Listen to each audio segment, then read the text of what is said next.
At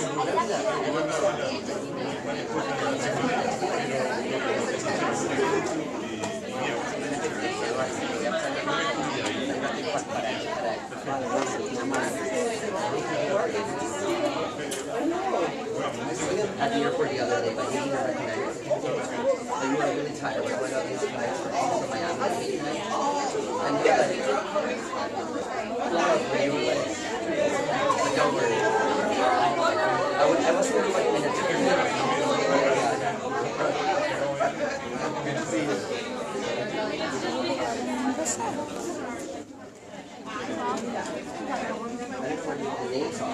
Sorry. Sorry.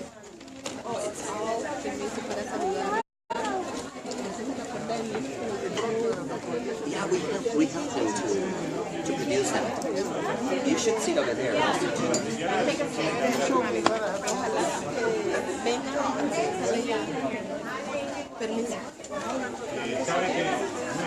Yes, there is interpretation.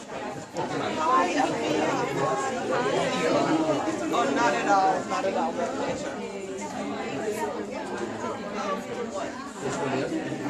Yeah. Yeah. Oh, God, yes. Yeah. I'm just waiting now for my capital to ratify it. I sent them a memo like 2 weeks ago saying, guys, what's taking so long? Yeah, fine. But the family is in Antigua. They were fine. Her family in Barbuda have lost everything, but physically they're unharmed. Barbuda is still. Nobody's back there. Huh? Yeah. Texas, Florida. So I was in a panel, I've been making another panel. Yeah.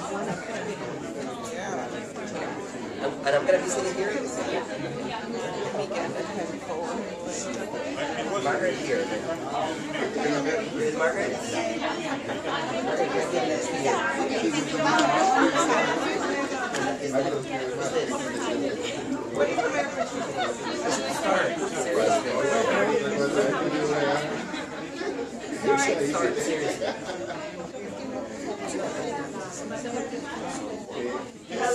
Hello, last call. Hello. Those talking there. Settle down.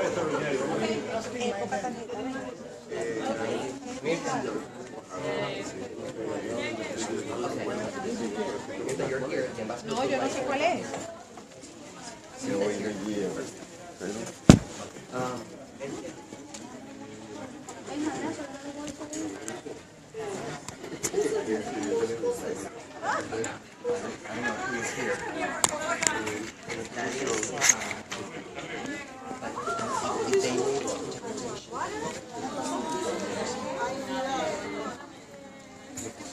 Los traductores.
Para aquellas personas que van a ocupar interpretación, porque la comisionada Macron iba a hablar en inglés, allá están los earphones, los headsets al final.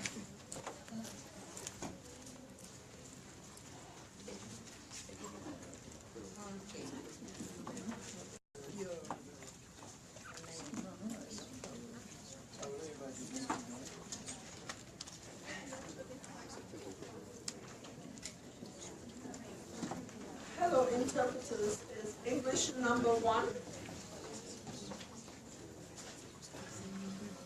Number 1? No? Yes. Hello, hello, interpreters. Can you hear me? Hello, interpreters. Can you hear me? Yes. I know. I'm trying to find out which channels they are. Dos.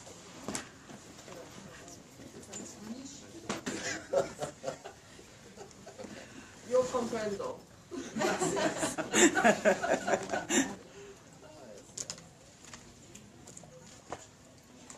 Okay. Good afternoon, everyone. I thank you all for being here present, because this is a very important part of our agenda. The hope and the work we intend to do to have racial discrimination dealt with seriously in this hemisphere, and to try to eradicate it in all forms of its intolerance. And one of the main actors in this regard has been Carlos Quesada from the Institute on Race Equality and Human Rights. And he has assisted the rapporteurship greatly in its work. And I have to say quite honestly, since the rapporteurship had no money, without him, we would not have been able to do any of the work being done in the various countries that we were able to go to. And he has our enormous thanks, not only mine personally, but that of the Commission. Thank you.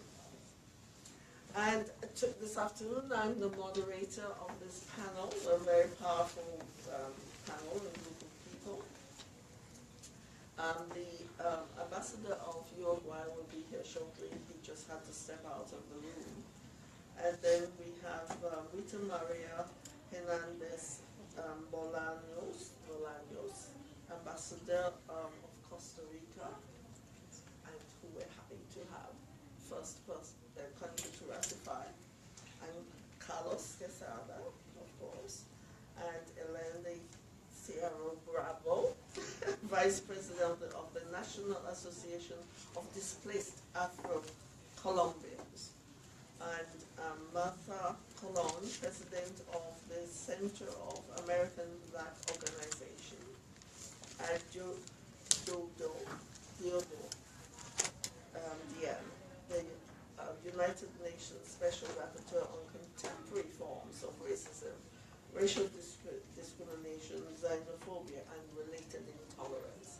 So we do have a very powerful panel for you to listen to today. I am not going to speak too much on this because we started late. Thanks to our other panel, which was a very important issue as well, but ours is just as much.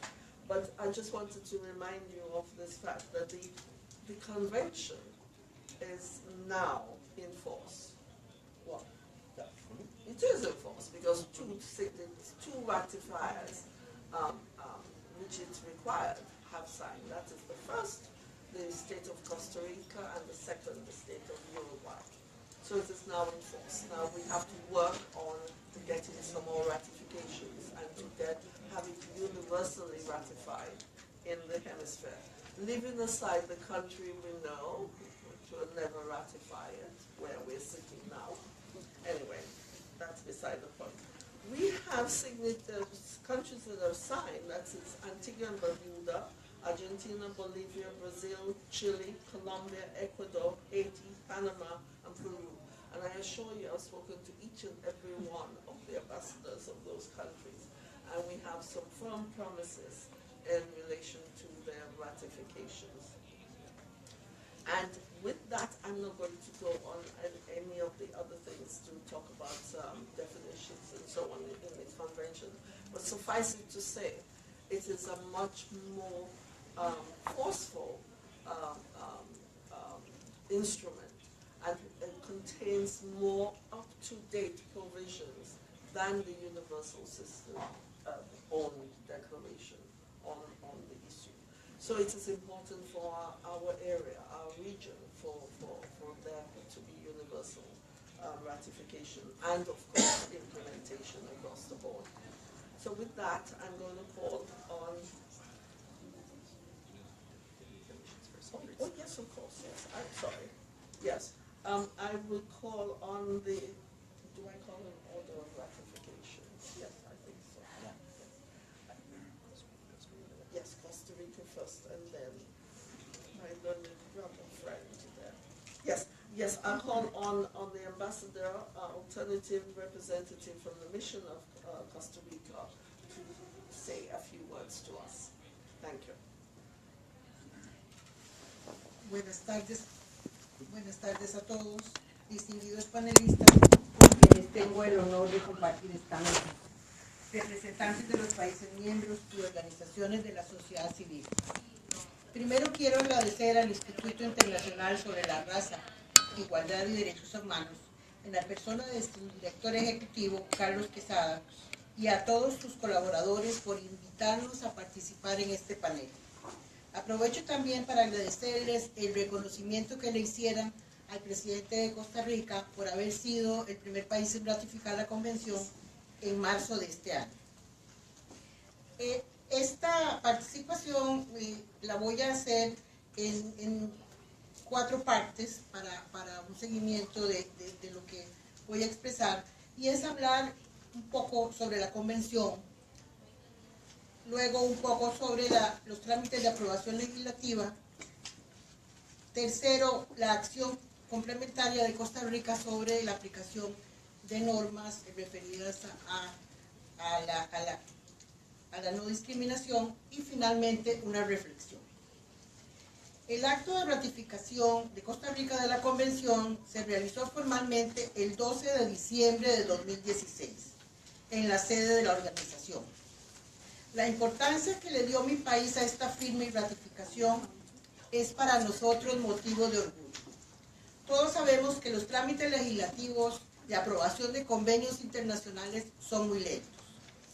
Firmamos la convención el 5 de junio de 2013 en Antigua, Guatemala, y la ley de aprobación definitiva el 5 de agosto de 2016, prácticamente después de 2 años, lo que consideramos un tiempo récord a nivel de aprobación legislativa de convenios. El presidente don Luis Guillermo Solís, cuando firmó la ley, pidió perdón a los indígenas y a los afrodescendientes que sufrieron algún tipo de discriminación. Costa Rica desde un principio, durante los 8 años de negociación de la convención, participó activamente en los grupos de trabajo aquí en la organización, con la convicción de que este sería un instrumento necesario para reconocer en el ámbito interamericano la importancia del goce, ejercicio y protección en condiciones de igualdad de todos los derechos humanos y libertades fundamentales de las personas. Como escuché ayer en este mismo salón, la igualdad debería ser patrimonio de la humanidad, pero todavía lamentablemente no lo es. Y es en ese contexto que Costa Rica está trabajando fuertemente para lograrla.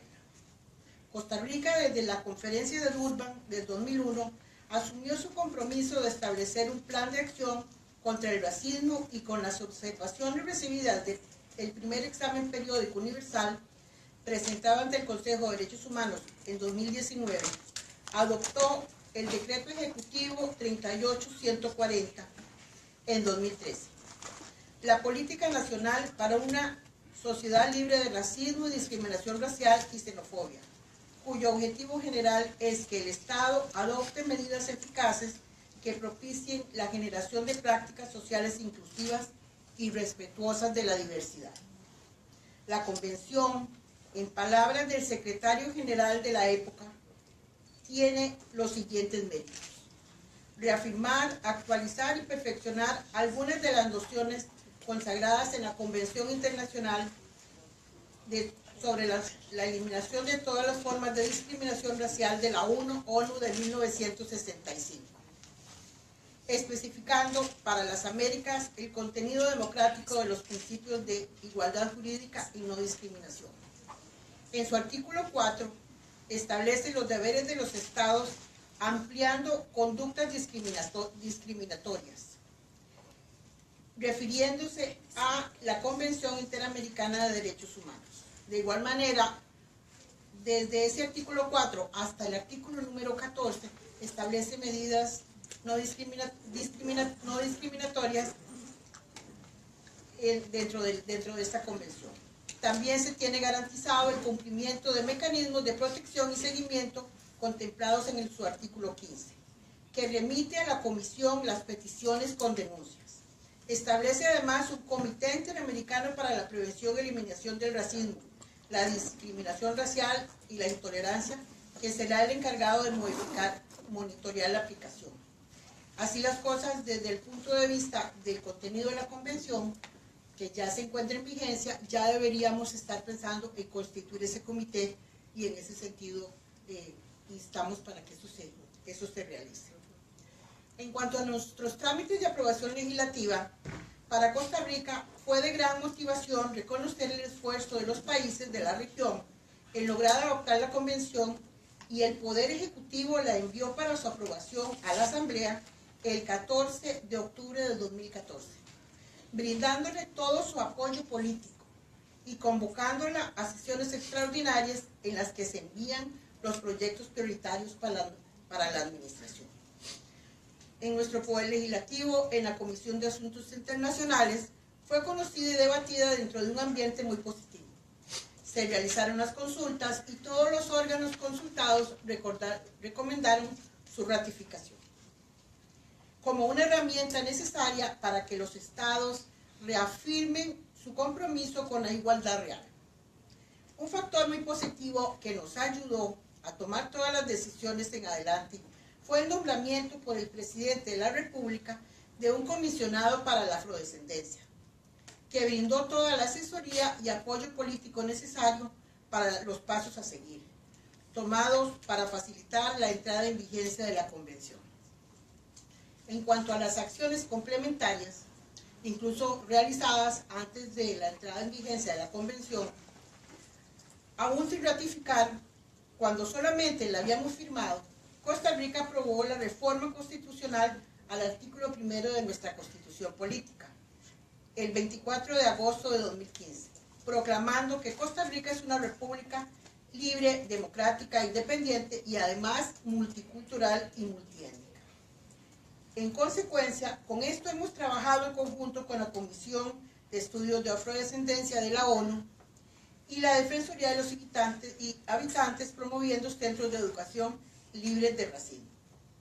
El 17 de diciembre de 2015, y esto como una buena práctica, nuestra Corte Plena sancionó a una funcionaria que insultó por motivos racistas a otra, considerándolo falta grave, que afectó los postulados de igualdad y respeto a la dignidad de las personas. Esta decisión está permeando los valores institucionales en Costa Rica. Existe además un Plan Nacional para el Reconocimiento, Justicia y Desarrollo para los y las Afrodescendientes 2015-2018, dentro de las iniciativas conmemorativas al Decenio Internacional de Afrodescendientes, que inició en 2015. Este Plan Nacional se construyó con la integración y consulta de las comunidades afrodescendientes. Finalmente, se puede decir que desde Durban, y cito las palabras de nuestro comisionado presidencial, Quince Duncan, el 24 de marzo de 2015 en nuestro Teatro Nacional, que me parecen muy significativas sobre el inicio de todo este proceso. No existíamos, no teníamos nombre. ¿Éramos acaso un color de piel, una posesión devaluada, que antes se podía comprar y vender, y ahora ni eso? Y fue entonces, por primera vez en la historia, que nos pusimos un nombre en Santiago de Chile, y Durban lo acogió. Somos afrodescendientes. el Estado costarricense ha mostrado su compromiso con las causas de la igualdad de los afrodescendientes y los indígenas y ha tomado las iniciativas necesarias, incluyendo la aprobación de esta convención para reconocer los derechos de las profesiones étnicamente diversas. Por lo tanto, llamo a la reflexión, ya que estas realidades las compartimos todos los países de la región, y es necesario mostrar compromiso para lograr el goce de los derechos contenidos en esta convención, que dota de herramientas jurídicas a los afectados en caso de violación a su derecho a la igualdad en las diferentes instancias y políticas gubernamentales, motivo de sobra para firmarla y ratificarla a la brevedad. Y en ese sentido instamos a los países aquí presentes. Gracias.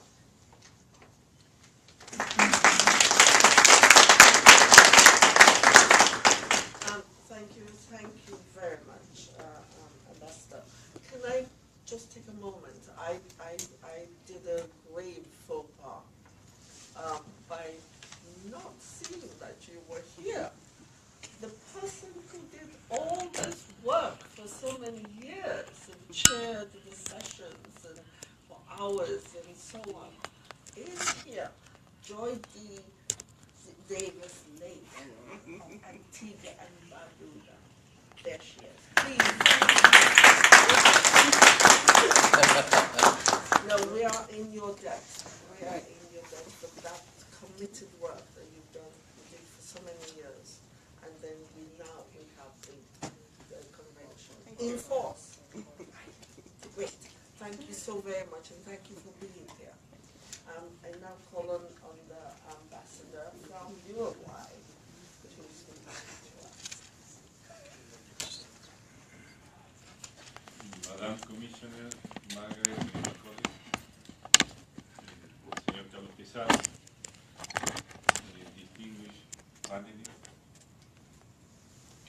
Well, first of all, thank you very much for your kind invitation to participate in this panel with all of you, and also with the chair of the working group that preside the negotiations of this Inter-American Convention. And now I would like to switch to Spanish, if you allow me. Lo primero que queremos decir como representantes de nuestro país es que Uruguay se congratula de haber depositado el instrumento de ratificación el pasado 12 de octubre de la Convención Interamericana contra el Racismo, la Discriminación Racial y Formas Conexas de Intolerancia, y con este hecho activar su entrada en vigor. Y querría reafirmar eso, con el hecho de esta segunda ratificación que sigue a la de Costa Rica, que fue el primer país en depositar el instrumento de ratificación. Uruguay contribuye con este paso a la entrada en vigor de la Convención. Dicha Convención consolida los estándares internacionales establecidos en la Convención Internacional sobre la eliminación de todas las formas de discriminación racial y avanza también en la definición legal de formas contemporáneas de racismo, a la vez que impulsa el principio de igualdad en la región. Mediante este paso, lo que Uruguay ha intentado es reafirmar una vez más su compromiso a nivel nacional e internacional en materia de promoción, protección y defensa de los derechos humanos. Como lo decíamos en el panel anterior, en la sesión anterior en la que participamos, estos son principios que se encuentran entre las prioridades esenciales del Estado uruguayo y que constituyen su activo político e institucional. A nivel regional, consideramos que este hecho es un paso extraordinario para dar voz y compromiso a un importante tema como es el de promover la igualdad entre todos los seres humanos y aunar por un trato equitativo sin importar el color de la piel, religión, origen nacional o étnico, discapacidad, aspecto estético, género, orientación o identidad sexual. En el plano nacional, querríamos mencionar que a partir de la ley 17.817, que es del año 2004, Uruguay declara la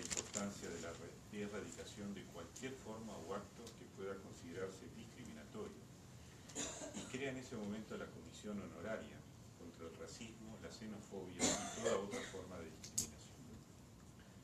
Dicha comisión, en Uruguay, tiene entre sus cometidos proponer políticas nacionales y medidas concretas para prevenir y combatir el racismo, la xenofobia y la discriminación, incluyendo normas de discriminación positiva. Así también le corresponde recepcionar denuncias por parte de la población sobre casos de posible discriminación. Está integrada por diferentes organismos del Estado, así como por organizaciones de la sociedad civil, por lo que la hace especial en su tipo y claramente valiosa en cuanto a propuestas se trata, así como respecto a la heterogeneidad de misiones. A su vez, queríamos mencionar que el establecimiento relativamente reciente en la región de las instituciones nacionales de derechos humanos, creemos que genera un gran impacto y un cambio positivo en las sociedades latinoamericanas, promoviendo la observancia y el monitoreo de la situación de derechos humanos en los respectivos países. Para finalizar, conscientes de que la pluralidad cultural de nuestro rico y vasto continente puede y desafortunadamente ha llevado a situaciones de intolerancia, rechazo y actos discriminatorios, consideramos vital la vigencia de esta Convención Interamericana para confirmar al mundo que el continente americano respeta y ve riqueza en el encuentro con el otro, así como fomenta la diversidad en todas sus expresiones. Finalmente, y como señalaba la colega de Costa Rica, ojalá otros estados puedan también ratificar esta importante Convención Interamericana en un futuro próximo. Thank you very much.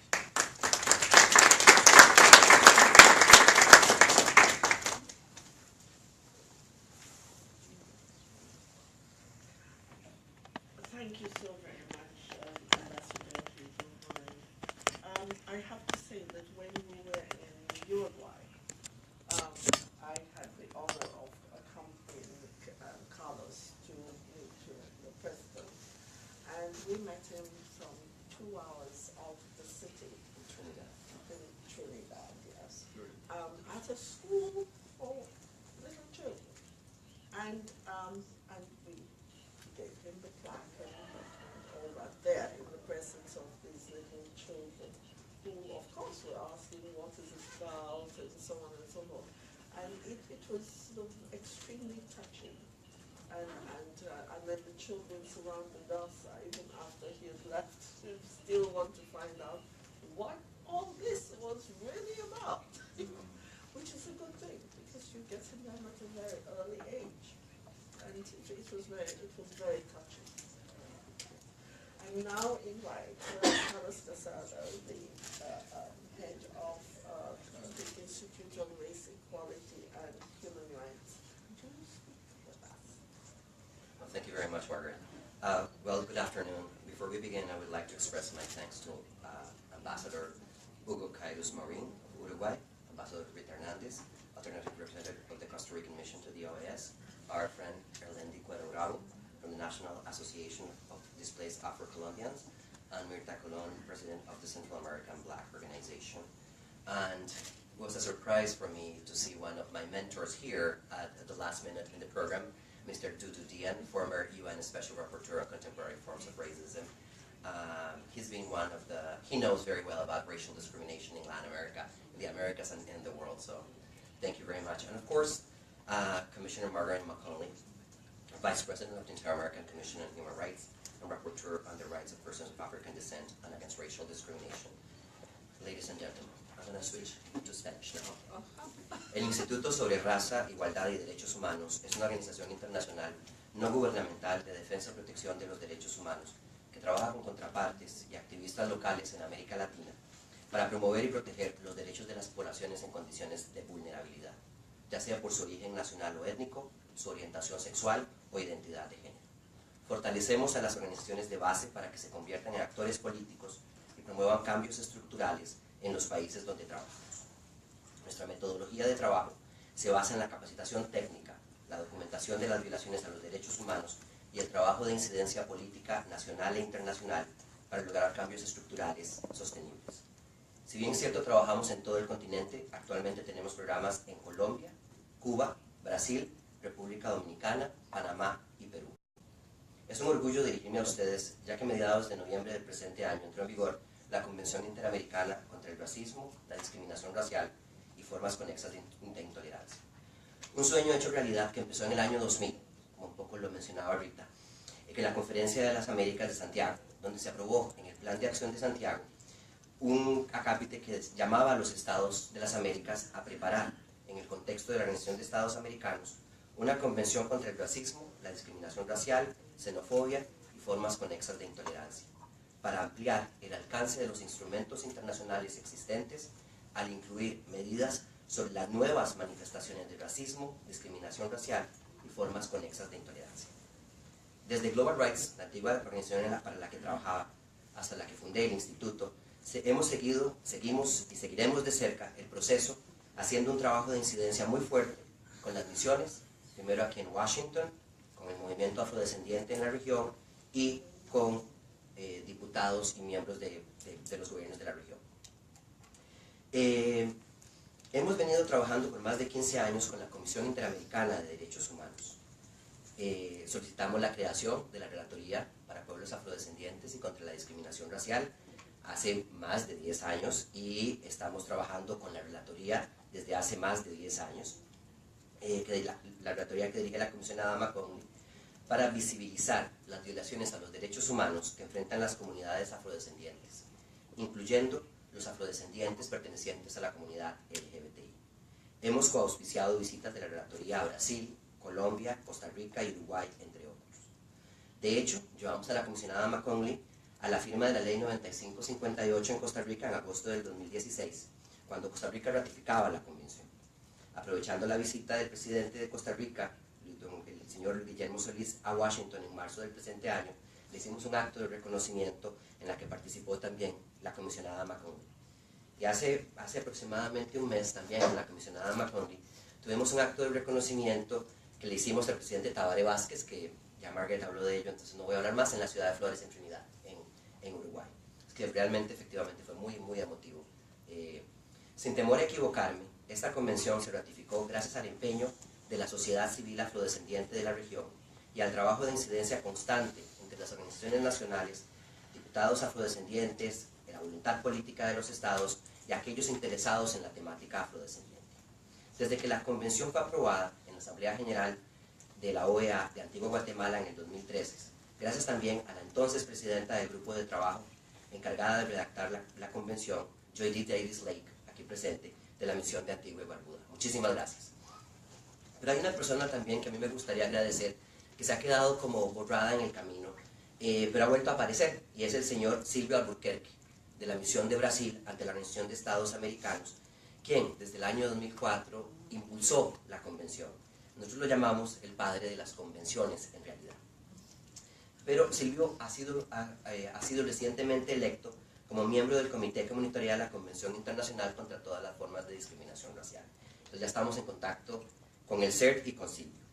La convención, que es vinculante para Costa Rica y Uruguay, es muy necesaria en la región para combatir las inequidades raciales que persisten en nuestro continente. En las Américas, grupos en condiciones de vulnerabilidad, como los afrodescendientes y los pueblos indígenas, están subrepresentados en la mayoría de instancias de los estados, llámese Congreso, poderes judiciales, ministerios y otras instituciones públicas. Pero a menudo sufren discriminación en el plano educativo, en el empleo o en el acceso a la riqueza.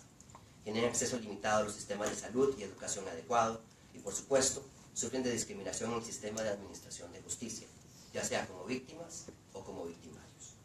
La ratificación de la Convención nos da la oportunidad de cambiar esta realidad y nuestra determinación en las Américas para lograrlo está reflejada en este nuevo tratado, que refleja el compromiso colectivo de los estados por buscar un continente más equitativo. Quiero también dejar claro que si bien es cierto la Convención es muy importante, es un instrumento complementario de la Convención Americana de Derechos Humanos. Quizás el primer reto y al mismo tiempo oportunidad que tenemos es la voluntad política que tengan los estados para adecuar su legislación a la Convención, incluyendo la revisión y modificación de los artículos de los códigos penales, códigos de procedimientos penales, códigos laborales, etc., entre otros para prevenir, eliminar, prohibir y sancionar los actos y manifestaciones de racismo y discriminación racial en el continente. Si bien es cierto, en algunos países ya se aplican acciones afirmativas para los pueblos afrodescendientes e indígenas, la Convención ofrece una oportunidad de oro para que los estados puedan aplicar medidas positivas para garantizar los derechos de los afrodescendientes y cerrar esas brechas de inequidad que han existido por tantos siglos en la región. El paso previo a la aplicación de medidas positivas es la realización de estudios e informes sobre la situación de derechos humanos de estos grupos para saber cuáles son las necesidades reales. De ahí la importancia de que los afrodescendientes y los indígenas puedan participar no solo como objetos, sino como sujetos en estos diagnósticos e informes nacionales, y que sean ellos los que presenten recomendaciones sobre el tipo de desarrollo que desean, como es el caso de aquellos países que reconocen los derechos colectivos, por ejemplo, de las comunidades afrodescendientes: Colombia, Honduras, Brasil y Ecuador. Un ejercicio fundamental que ya se viene haciendo en la región, pero que necesita ser fortalecido, es la participación de los afrodescendientes en el proceso censal, ya que los censos, como ustedes saben, arrojan información vital sobre cuáles son las condiciones socioeconómicas que viven las poblaciones en nuestro territorio. En países como Perú, Colombia, Costa Rica, y quizás el mejor ejemplo Brasil, se realizan censos que arrojan información vital para la aplicación de políticas públicas diferenciadas. Sin embargo, aún tenemos países que no incluyen la variable racial afrodescendiente en sus censos nacionales, por ejemplo la República Dominicana y Chile. La necesidad de estudios sobre la naturaleza, causa y manifestaciones de racismo, así como otro tipo de estudios, son indispensables, insisto, y el paso previo para plantear políticas de acción afirmativa. La Convención ofrece también la oportunidad de que los países puedan intercambiar buenas prácticas con respecto al combate a la discriminación racial. En varios países de la región ya existen leyes que criminalizan la discriminación racial, o sea que es delito, y en otros países como Brasil existen acciones afirmativas que han permitido a miles de afrobrasileños entrar a las universidades y mejorar sus condiciones de vida. En otros países de la región, como el caso de Panamá, existe una Secretaría Nacional para el Desarrollo de los afropanameños. Como las otras convenciones interamericanas, el mecanismo de protección y seguimiento recae sobre la Comisión Interamericana de Derechos Humanos, por lo que también tenemos algunas recomendaciones para la Comisión.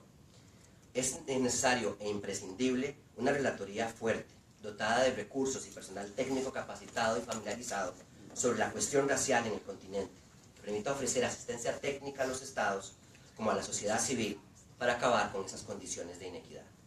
La Comisión puede seguir contando con nosotros, y el nosotros es el plural, se refiere a las poblaciones afrodescendientes.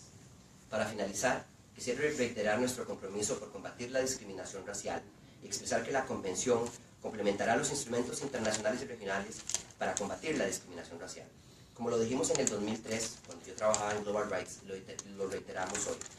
La Convención Interamericana ha sido el siguiente paso lógico hacia una protección más efectiva contra la discriminación racial que enfrentan los afrodescendientes y los indígenas en la región, por lo que instamos a los demás países del continente a seguir los pasos de Costa Rica y Uruguay. Muchas gracias.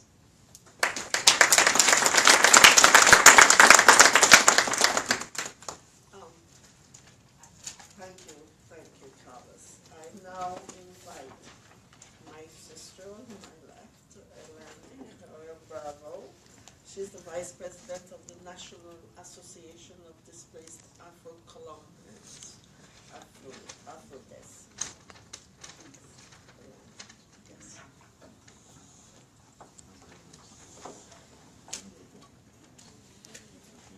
Buenas tardes, agradezco me permitan expresarme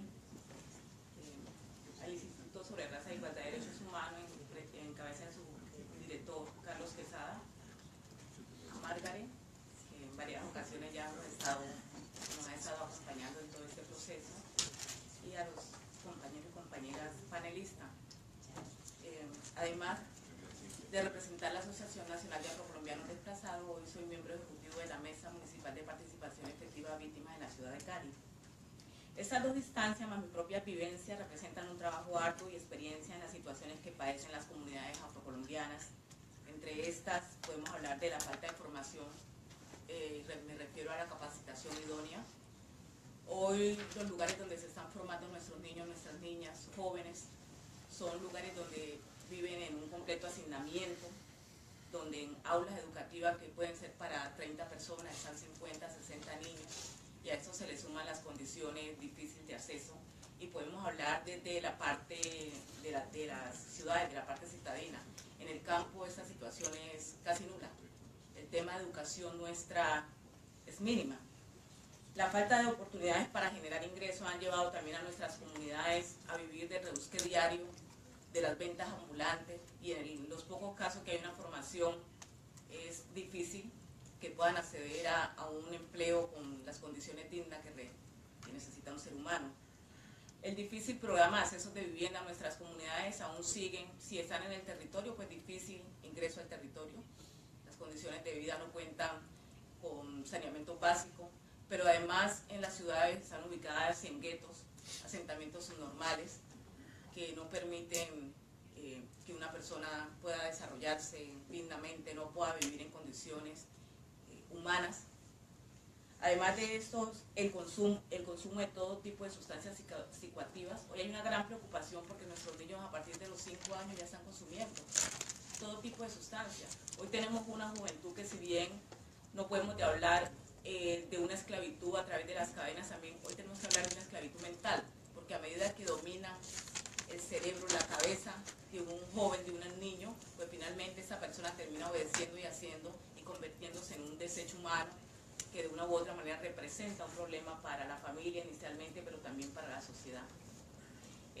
Hablar de los desplazamientos y confinamiento. Hoy el desplazamiento no solo se está dando a nivel de los territorios rurales, sino también en las grandes ciudades, y en ese caso también va enlazado con los confinamientos. Hay lugares o territorios que nuestra gente tiene que permanecer encerrada. El caso de los asentamientos normales, las dinámicas de vida son bastante complicadas, que no permiten que haya una movilidad, porque hay las barreras invisibles que finalmente hoy nos dan como resultado una cantidad de jóvenes muertos. Pero la persecución y asesinato a líderes de nuestras comunidades, aún después de un proceso de paz que igual como colombianos ratificamos y vamos a seguir luchando porque este proceso sea una realidad, pero la suma de líderes asesinados es bastante alta. Y estos líderes son la gente también de nuestros territorios, gente que está en Tumaco, que está en Chocó, que está en Buenaventura, que está en la zona del Cauca, que de una u otra manera hoy no tienen condiciones porque los programas de protección en ese momento que se adoptan pues no son de acuerdo al contexto territorial donde están nuestras comunidades, y eso permite que haya un retroceso en avances de defensa de los derechos, porque a medida que nos están amenazando, que nos están asesinando, pues una comunidad se queda sin representación y no permite que estas situaciones se visibilicen esta problemática y a su vez se puedan adoptar unas políticas que se trabaje pues en cambiar la realidad de las comunidades. Estos asesinatos que se trasladan a los líderes, pero también están siendo efectivos en los niños a raíz de las causas de las pandillas, de las guerras que se forman en esos sectores, asentamientos subnormales o en los sectores denominados zonas rojas, jóvenes, adultos. Entonces es complicado porque pues uno dice, si en ese momento están masacrando, están matando a nuestra juventud, pues hoy no tenemos esperanza de un presente y mucho menos si uno siente que no vamos a tener en ese momento una continuidad como etnia, porque hay demasiadas muertes y demasiadas muertes que terminan en la impunidad. Además, no hay investigaciones que sean eficientes, que den con el paradero de qué es lo que está pasando. La falta de representación política, y en eso en varios aspectos. Hoy no tenemos una representación que permita evidenciar, pero además de donde se trabajan sobre leyes como el Congreso de la República, se asuma una responsabilidad de hablar de lo que está sucediendo, pero además de dar cumplimiento a todos los temas que refiere, porque nosotros tenemos una constitución amplia donde hablamos de derechos, tenemos leyes, en este caso la ley 70 del 93, donde deberíamos garantizar, en este caso como población afrovíctima del conflicto armado, el Auto 05, que ha sido uno de los programas que ha liderado Afrodes, pero esta norma simplemente es una norma escrita que no permite que haya un avance porque no hay una apropiación de las mismas, los diferentes escenarios de participación, también no hay garantías que nuestras comunidades, nosotros como comunidades representemos allí para poder visibilizar. A esto se suma todo el tema de pérdida de identidad. Hoy nuestra juventud, sobre todo nuestra niñez, no quiere ser afro. Ellos sienten vergüenza de ser afro. Entonces hay que trabajar mucho con esos temas, con la niñez, con la juventud, porque es una cosa de de asociar, cuando se empieza a asociar y empiezan esas prácticas discriminatorias, de asociar lo negro, sobre todo que nos llaman, con lo negativo, pues finalmente los niños no quieren, porque sienten que es una forma de ellos seguir estigmatizados. Lo expresado aquí, la suma de la realidad de nuestros territorios colectivos urbanos, como la falta de implementación de las políticas consignadas en la normatividad colombiana en convenios y tratados internacionales para las comunidades negras afrodescendientes, raizales y palenqueras, que permitan mejorar las condiciones de vida individuales y colectivas, tomando la referencia de que se refiere la Convención Interamericana contra el Racismo, el artículo 1 y el artículo 4, si está, y Colombia en su momento la firmó, pues sería bueno que entráramos a revisar, pero además los movimientos, organizaciones afrocolombianas, estamos contentos con que los países hayan ratificado, los otros países que ya han ratificado la convención, esperamos que el gobierno de Colombia lo haga. Y en ese sentido que el gobierno de Colombia lo haga es que se acoja al artículo 7 de la Constitución Política, donde el Estado reconoce y protege la diversidad étnica y cultural de la nación, y el artículo 8, donde es obligación del Estado de las personas proteger las riquezas culturales y naturales de la nación, que eso es nuestra apuesta que tenemos o hemos hecho como población afrodescendiente. Para finalizar, reconocer y proteger las comunidades negras, afrodescendientes, raizales y palenqueras tiene que ver con la ratificación de la convención, que ha permitido visibilizar las afectaciones que padecemos y trabajar en la búsqueda permanente de las soluciones que conlleven avanzar en el reconocimiento en igual de derechos como grupo étnico. Muchas gracias.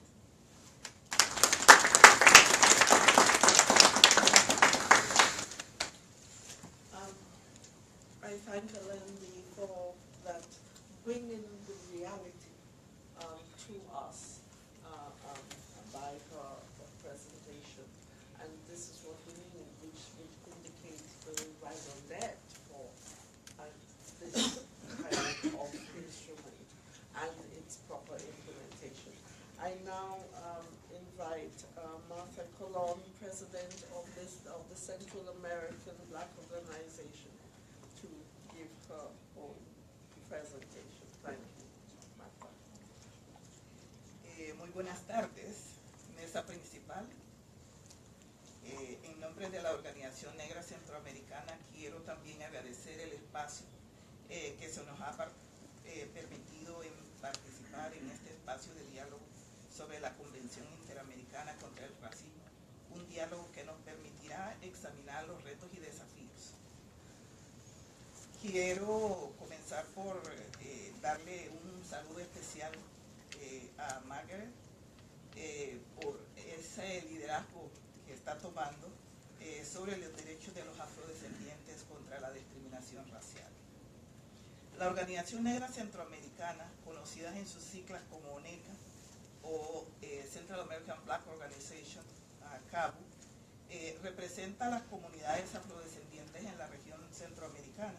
Contamos con 31 organizaciones en la región, en los países de Belice, Guatemala, Honduras, Nicaragua, Costa Rica, Panamá, y claro, también acá los Estados Unidos, ya que tenemos la diáspora centroamericana viviendo en los Estados Unidos.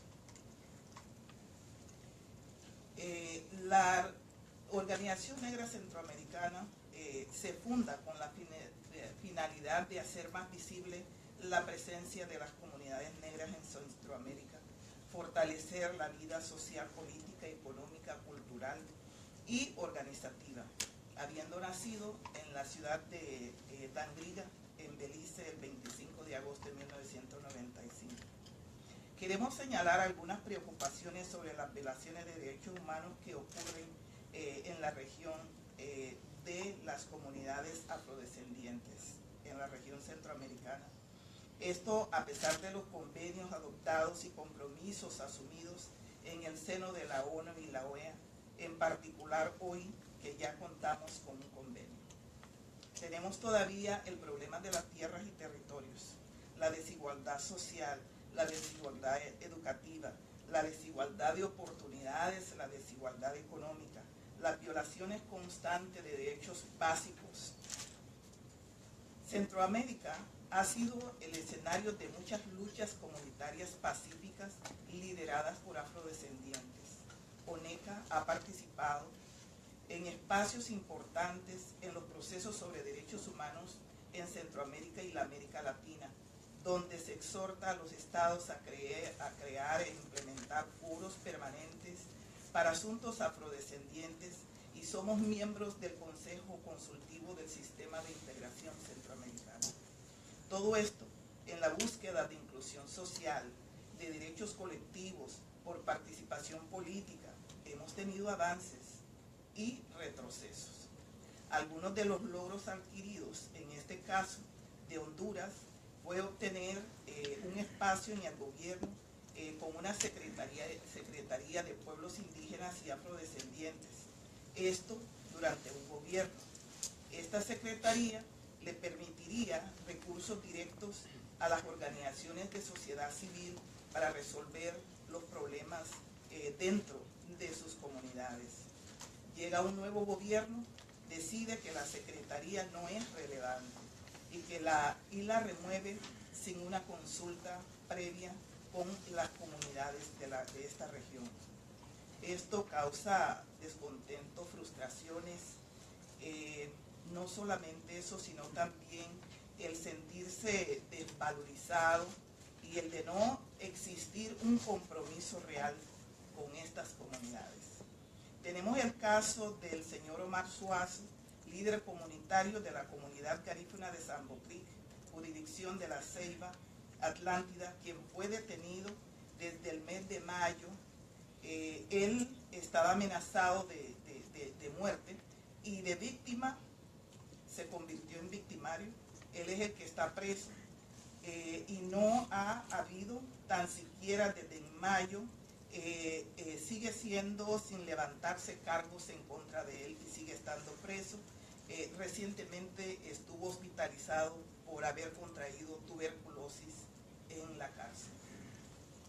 El problema de las tierras y territorios en la región donde residen las comunidades afrodescendientes ha sido y sigue siendo un grave problema, donde además de ser simultáneamente despojados, son zonas a las que no se le da una atención necesaria y como resultado la acelerada destrucción de los recursos naturales, trayendo consigo inundaciones, sequías, degradación de los suelos, baja producción agrícola que conlleva al hambre, la destrucción de las riquezas marinas. Todo esto causado, estamos de acuerdo, con el cambio climático. Sin embargo, no hay ningún proyecto, ningún trabajo realizado alrededor de esto, y esto lo que ha provocado ha sido una masiva emigración. Encontramos preocupante la retirada de los Estados Unidos de la mesa de discusión del Pacto Mundial sobre Migración. Preocupante la criminalización de los emigrantes.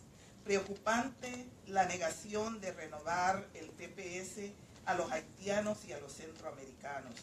Y por ende, todas estas personas sean en su momento deportados a los países que no tienen condiciones de recibirlos. Preocupante los pocos recursos con lo que cuenta la Corte Interamericana. ¿Cómo hacemos cambios si no existen recursos para trabajar en esos cambios? Si no existe la voluntad política de nuestros gobiernos de apostar por esos cambios. Encontramos que el perfil racial sigue jugando un papel importante en la toma de decisiones por nuestros estados hacia nuestras comunidades. Aplaudimos los avances que se realizan en la región. En el caso de Costa Rica, que es el único país de Centroamérica que se ha comprometido con la comunidad afrodescendientes y ha creado un plan de acción de cara al decenio de los afrodescendientes. Ningún otro país lo ha hecho en Centroamérica, que de paso también el primer país en ratificar la convención. Muchas gracias.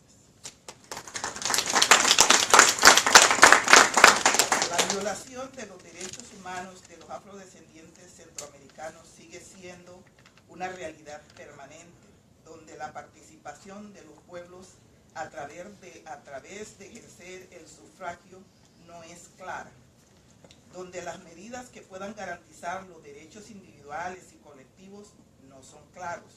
Por lo tanto, la democracia no es clara. En la convención se ofrecen oportunidades que los estados puedan cambiar esta realidad de la que nosotros nos hemos referido. El artículo numeral 5, que reza lo siguiente: los estados partes se comprometen a adaptar las políticas especiales y acciones afirmativas para garantizar el goce o ejercicio de los derechos y libertades fundamentales de personas o grupos que sean sujetos de racismo, discriminación racial o formas conexas de intolerancia, con el objetivo de promover condiciones equitativas de igualdad de oportunidades, inclusión y progreso para estas personas o grupos. Y el artículo sigue: queremos y pedimos que estos compromisos asumidos sean respetados. En alianza con el Instituto de Raza, Igualdad y Derechos Humanos, estamos desarrollando una campaña de incidencia de la ratificación de la Convención contra el Racismo en los países de la región centroamericana.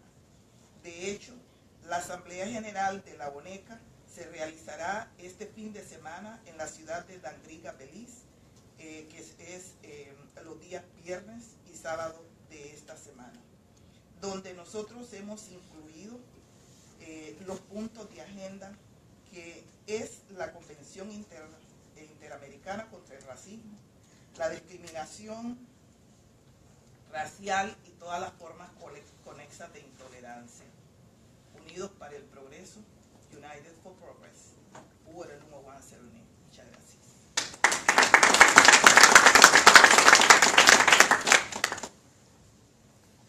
Now, last but not least, your mentee here is waiting to hear from you. This is Daudu Dien, the United Nations Special Rapporteur on Contemporary Forms of Racism, Racial Discrimination, Xenophobia, and Related Intolerance. We await your work eagerly.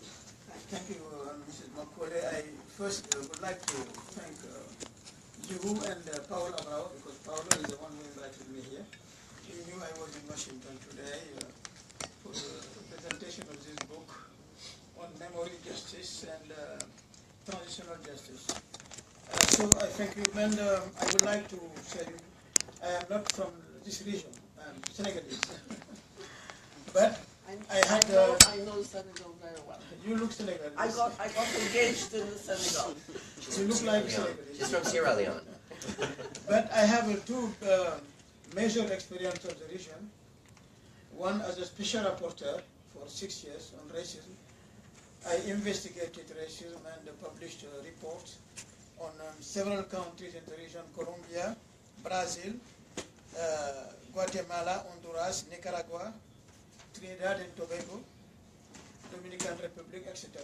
For which I have a report, analyzed, and recommendation. My second experience is that I launched the Slave Root program in UNESCO. And this program of study getting back to slavery, its deep root causes, modalities, and consequences, brought me in the region many times. So I would like to share with you 3 ideas, or 4, which I learned from this experience. First, and I would like really to underline that the issue of racism has in this region, hemisphere, a very depth, historical depth. Very simply, because racism has been the ideology of legitimation of slavery, because it was developed, constructed to legitimize the fact that human beings were being sold as slaves. And it is in this process that the inferiority, cultural, ethical, and even genetic of blacks have been literally terrorized and constructed. And the region where this ideology was implemented strongly is this hemisphere, because the hemisphere was the target of the transatlantic slave trade. to mobilize economic wealth of the region. So it means that, second point, the region has not only this historical depth, many centuries of racism as part of the society, but also a very profound cultural, social, and mental impregnation. So these are the two pillars: historical depth, long time, and mental, economic, social, and cultural pregnancy. This is a reality. So this point is highly important. Third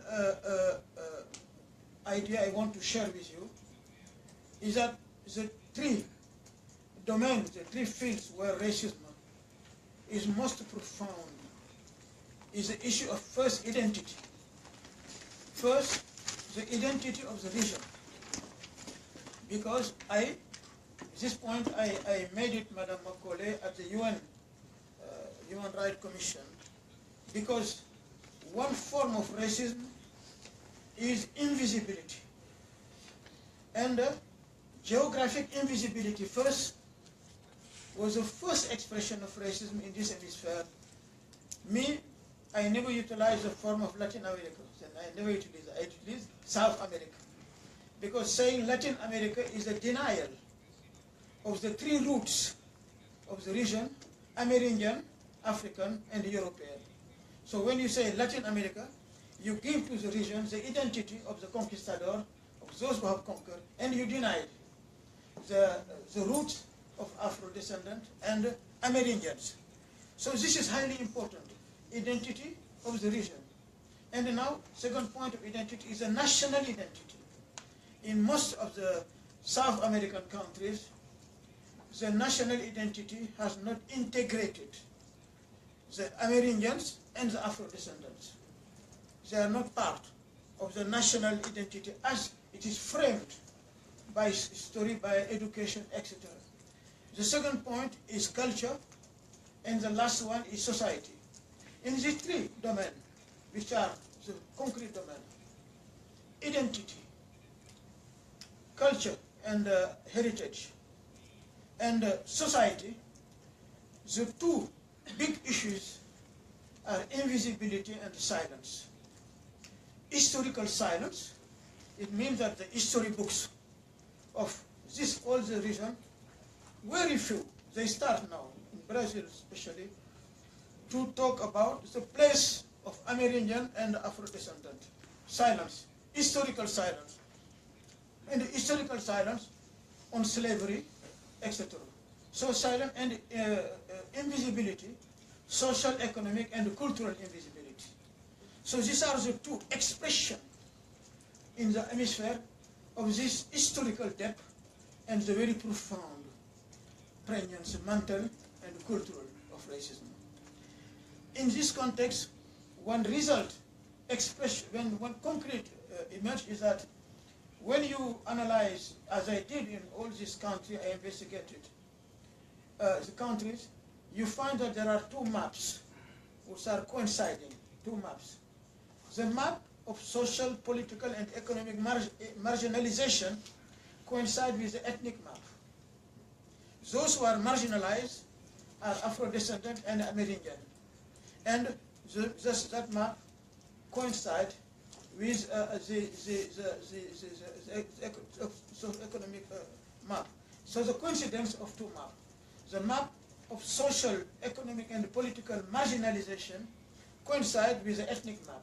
So when the two maps are always, in every part in the world, tightly linked, it means it is a structural, very profound racism and a constructive racism. So last point now, what are the solutions? I think there are three strategies I'm suggesting. I know you are doing the work. One is to have a holistic vision of racism. What I mean by holistic is that the combat against racism should cover all communities concerned. First, the Amerindians, because the indigenous people, they are the first people who have been decimated.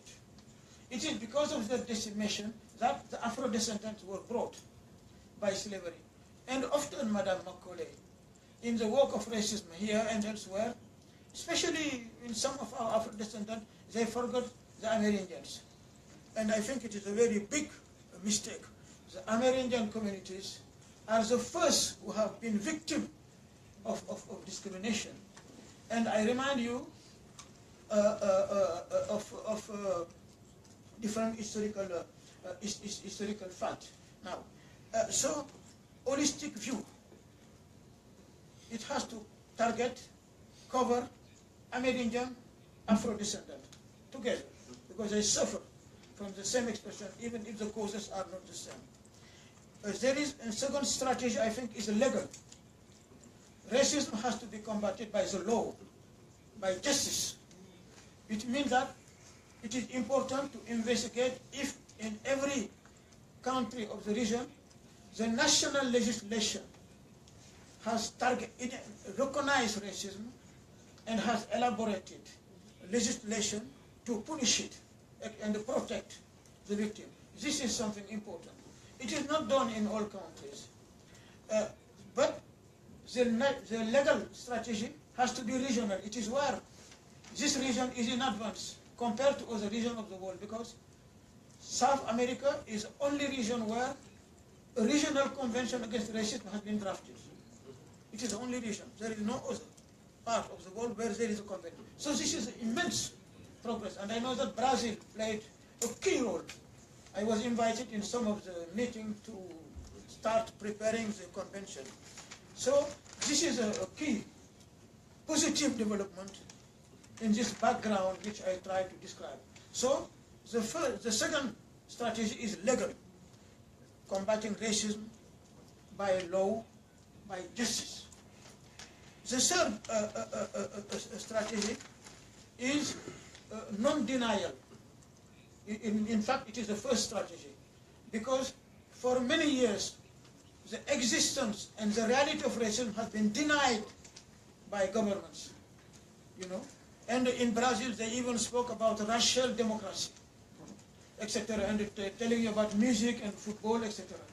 But recognition is the first psychological and ethical strategy, recognizing that history has created this situation.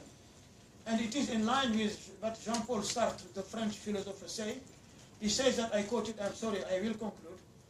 The important is not what history has made of us, but what we are making of what history has made of us. It means that history is not a fatality. History, you face it, you recognize it, and you transform it as a legacy. So, first, non-denial. Second, legal strategy. And the third strategy now is cultural and ethical. It means that in the construction of strategy against racism, the issue of human values have to be, and human rights have to be profoundly used. This 3 points, I think, can help the region. But I conclude by saying that the region is where the impact of the ideology of racism has been most strong, most profound. But it is in this region that the legal strategy, not especially the convention, it is the only region in the world, the only one, where Europe has a convention, but the Inter-American Convention is much elaborated, much stronger. It means that there is a start of consciousness, but the depth of racism, its social economic pregnancy, means that it is a long way to go to eradicate racism. Thank you very much.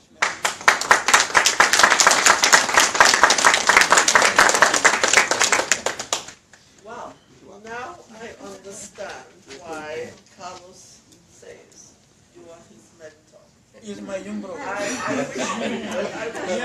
I wish we had some more hours that you could use to talk to us.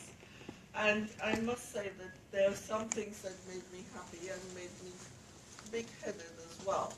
Because not even though I didn't understand the depths that you understand the process, the first speech I gave as a commissioner was right there. In this room, I stood there. And I spoke about my rapporteurship for Afro-descendants and against discrimination. And I remember saying this, that here, in our hemisphere, Afro-descendants are well-nigh invisible. And in some countries, they're absolutely invisible. And that I intended to try in my period to put the spotlight on them and make them visible. So when you spoke, I said, ooh, I'm thinking the right way. And also, I've also spoken to various communities, including in Colombia and so on, and I say to them, you must get together with indigenous peoples and work together to fight the discrimination against both groups. And I have been told that it's so difficult and so on. I said, no, because basically you suffer the same discrimination. You know, and I think we will continue to work on that basis. Certainly I'm hearing it from you. You've given strength to that suggestion, and we'll definitely work on it. And we're going to keep in close touch with you and work with you. So I thank you very much for your presentation. I think we have a little bit of time for comments and questions. And if you can just there's a mic. And if you can just identify yourselves when you speak and what you mean. But before you speak, I have to do this. Anna, come here. Anna is my right hand in the commission. And she has not been with us too long, but since the strategic plan, we've been working on the strategic plan and so on, she works specifically on the issues of Afro-descendants' rights and discrimination. And even though sometimes some people steal her because she's so good, but without her, I wouldn't be able to do half of what I do. And I thank Anna publicly for all her superb work.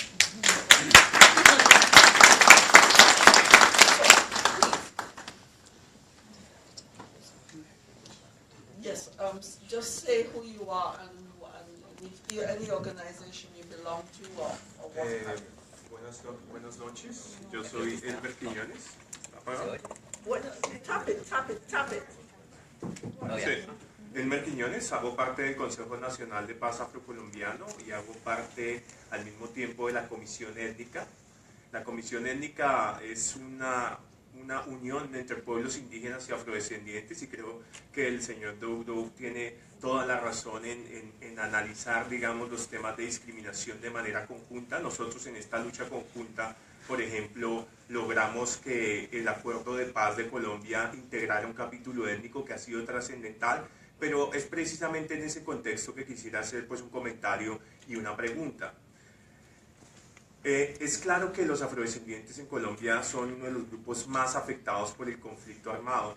Básicamente hay 2 millones de afrodescendientes desplazados, hemos tenido innumerables masacres, la más reciente la semana pasada donde murieron aproximadamente 20 personas. Hemos tenido asesinatos sistemáticos de líderes. Perdimos a Bernardo Cuero de Afrodes hace unos meses, hace un mes, el mes pasado asesinaron una líder en Tumaco, hace 2 meses asesinaron otro de los líderes de los consejos comunitarios de Tumaco, es decir, la devastación del conflicto armado ha sido gigante. Nosotros incluimos en el capítulo étnico, por ejemplo, previsiones para que este acuerdo de paz no afectara nuestros derechos. Sin embargo, por ejemplo, el marco normativo de implementación, el acuerdo se ratificó a finales del año pasado, lleva un año en su proceso de implementación, se han diseñado aproximadamente 50 normas, entre actos legislativos, leyes y decretos, y todas esas normas excluyeron de forma taxativa a los afrodescendientes. En algunas de ellas están los pueblos indígenas reconocidos y respetados sus derechos. Entonces hay una cuestión sistemática de racismo estructural. La Corte, la Comisión Interamericana en su informe de Colombia en el 2013 había señalado claramente el tema de la discriminación estructural e histórica de los afrodescendientes. El Estado colombiano, por ejemplo, lo replicó, sin embargo la Comisión mantuvo su posición firme y esto es trascendental para nosotros. Y ahí es donde está la pregunta. Yo creo que estos mecanismos, incluso la implementación del comité, van a ser trascendentales para responder, digamos, a los retos que supone el racismo en la región. Sin embargo, me pregunto, teniendo en cuenta que, por ejemplo, Colombia desde el 81 tiene ratificada la Convención de Naciones Unidas contra el Racismo, me pregunto sobre la efectividad de los mecanismos en términos del racismo estructural. Porque uno siente que, por ejemplo, en términos de peticiones individuales parece que podría funcionar bien el mecanismo, es decir, grupos o personas pueden demandar la protección a través del mecanismo.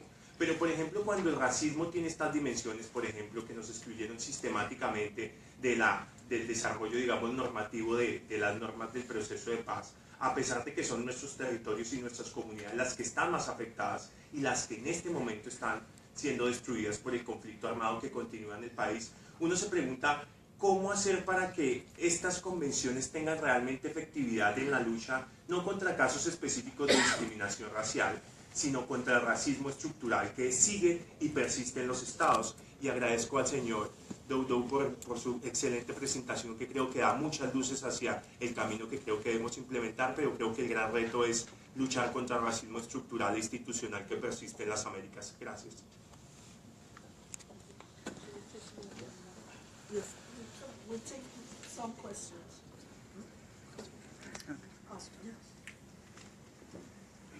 Buenas tardes, mi nombre es Rogelio Sotela, yo soy el embajador de Costa Rica ante la OEA. Oyendo las disertaciones de la señora Cuero, en que dice que los descendientes en Colombia, los niños, a veces se sienten disminuidos y hasta con vergüenza. También la señora Colón hablaba que se hizo un cambio, pero que siempre puso no hay cambio. Y el señor Tien, que hablaba de soluciones, y una de ellas es la parte cultural.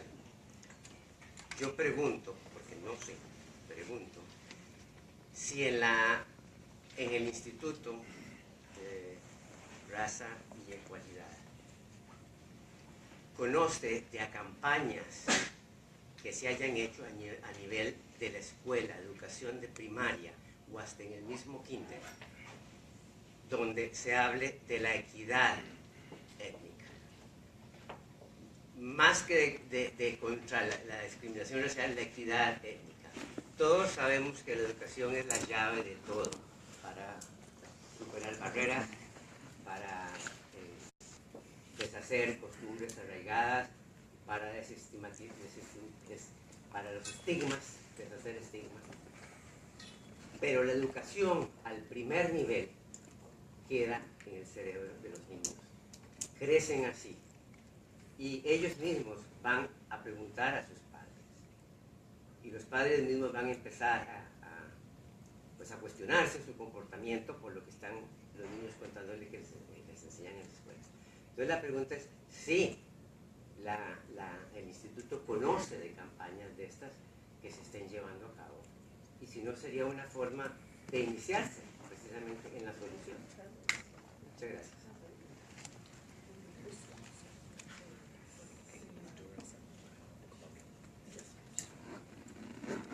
Gracias. Soy Carmen Vázquez de la Misión de Colombia.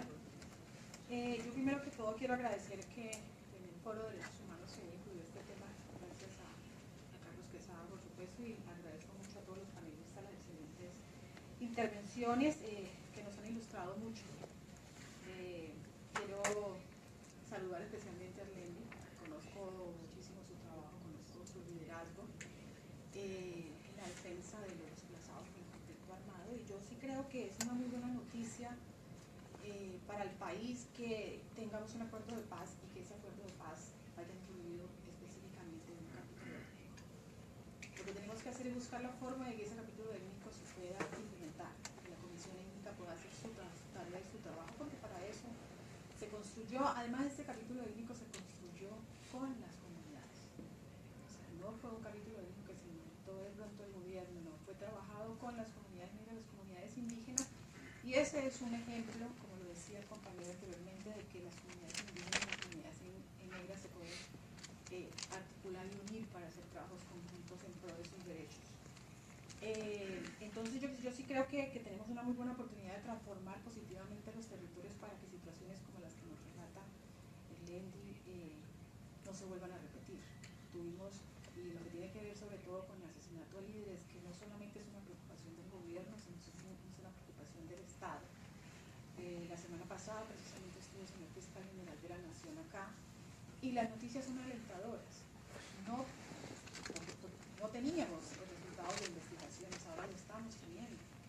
Es decir, la Fiscalía General de la Nación está haciendo una tarea muy importante de investigar, de identificar los presuntos asesinos, ya tenemos muchos de esos procesos en juicio, ya tenemos sanciones, y eso lo que manda es un mensaje a todos aquellos que piensan que matando a los líderes van a quedar impunes. Pues no, la Fiscalía les está diciendo esto, aquí ya no va a haber impunidad, porque ya tenemos resultados y creo que vamos por buen camino. Se acaba de crear precisamente la dirección dentro de la Fiscalía que está en los acuerdos, la dirección de investigación contra las bandas criminales y contra este tipo de crímenes en contra de nuestros líderes y lideresas. Así que yo pienso que sí tenemos una muy buena oportunidad en el acuerdo de paz para avanzar, y también reconocer que en nuestro país en materia de discriminación nosotros tenemos una ley que penaliza la discriminación, es decir, en términos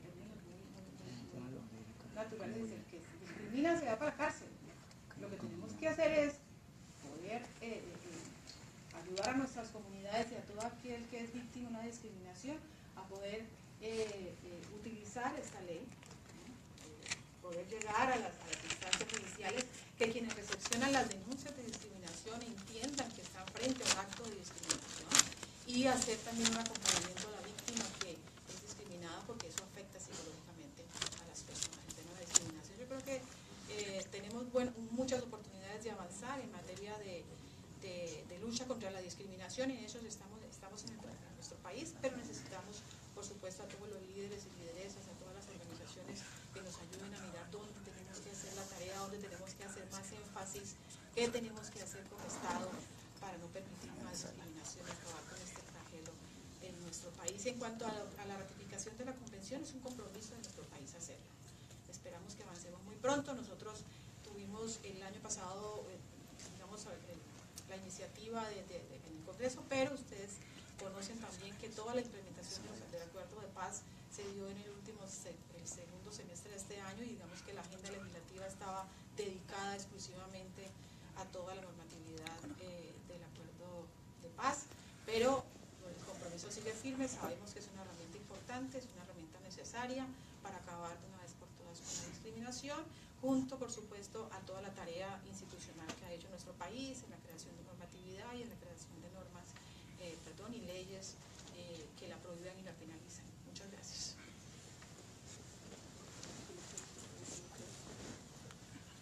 We'll take one more question and put those for answers, then we'll take some more questions. Okay? Yeah. But please try not to be too long. Good evening, everyone. My name is Kevin Lassiter from the Department of Defense here in D.C., and I have a question regarding security forces. In my studies of what's going on in the favelas of Brazil, I've noticed that you're dealing with organized criminals, and the government has placed a color on that phenomenon where it's the black youth who are quote-unquote involved in the crimes, even though a lot of them are not. So you have a clash between the Afro-descendants of the favelas and the police officers. And that's from what I've reviewed and what's going on in Brazilian society. I want to know if this was a particular phenomenon throughout South America, particularly in Central America, where racism has become so institutionalized, where we are putting a skin color on criminalization. And what drew my question was I'm trying to see the representative's name when she spoke about youth, black youth in particular, and how they have grown how they have become so disconnected with their ethnicity because their ethnicity has been associated with quote-unquote bad things within their particular society. So I want to know if this was a phenomenon not just in Brazil but throughout Central America, and how we can grow, because we're experiencing that also here in some of the urban centers in North America. So how can both communities in both North and South America connect, where we can sort of provide remedy for this. And the second point I would like to make is when you talked about territory. And my family is Gullah and Afro-Creole Society from the Sea Islands. And of course, we're also experiencing a decrease in our territory where we have a great exodus. A lot of businesses are buying up our lands on our Sea Islands and displacing people. They are raising the prices where a lot of the people can't afford to live on the land, and so the culture is dying. And when the culture dies, the next generation lose a sense of who they are, their heritage. So when the elders talk about it, they don't understand it, or they disconnect. And so that's a similar phenomenon in what I'm hearing, especially concerning the Garifuna and Central America.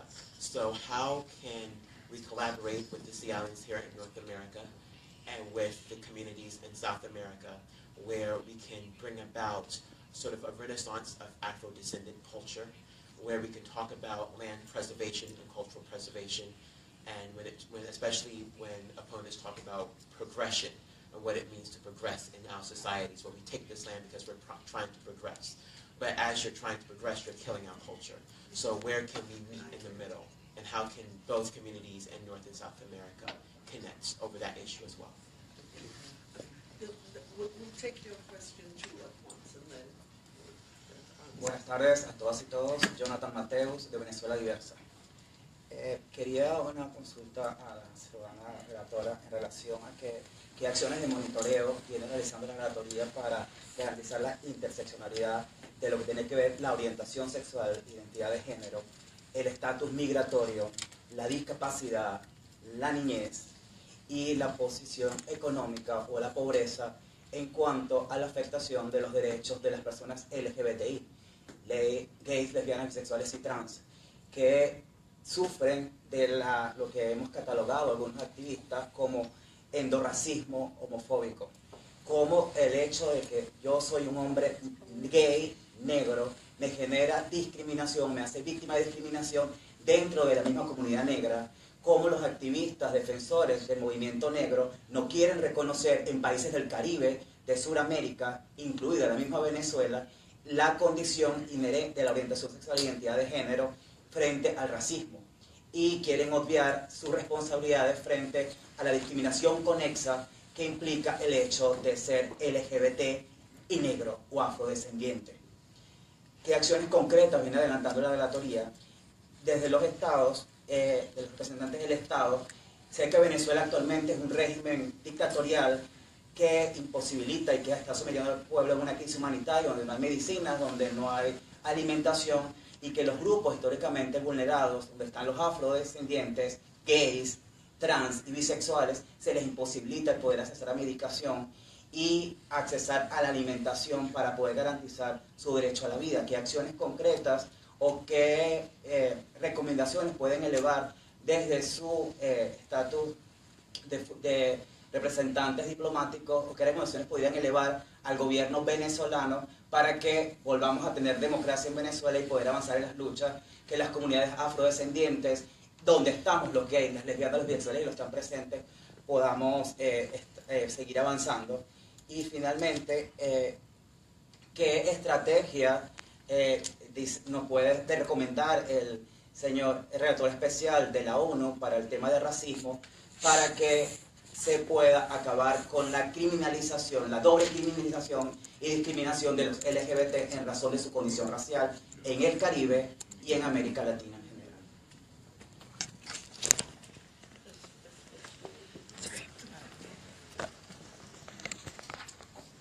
Good afternoon. Sorry, one last question. I'm Dorothy Davis from the Permanent Mission of Antigua and Barbuda. I was very pleased to hear Dr. Julie Dieme mention invisibility.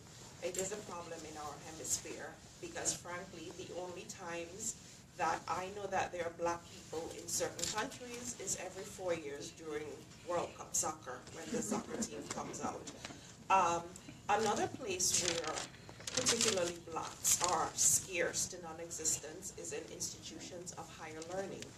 And from the years that I chaired the working group, you know, I've learned more about the concept of affirmative action. So my question is that concept in trouble now? Because there have been several judicial rulings which are particularly disturbing, which are seeking to turn the concept of affirmative actions against Black people by saying that we are discriminating against the Caucasians. So are we in danger of losing something that should be helping us? And if so, what can we do as the international community? Thank you.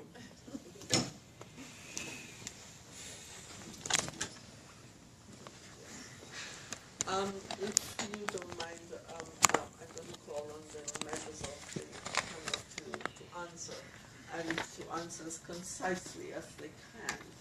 And I am asking Dr. Guillen to start.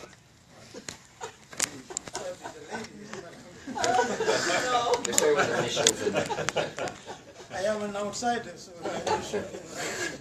Joe, okay, No, very because brief, of your experience, I think you very should brief start. answer to address the question. One of the major obstacles to combat racism is not only denial, but the actual context is not favorable to combating racism, because there are two big factors. One is the neoliberalism, economic neoliberalism, which literally puts the issue of race and racism behind the scene. It is not a value, combating racism in the neoliberal system. Secondly, the centrality of security in many countries in combating so-called terrorism really make the issue of combating racism as something secondary and marginal. So the context is not favorable, but the context is not a fatality. This is why the convention is so important. And the political will which is emerging in this region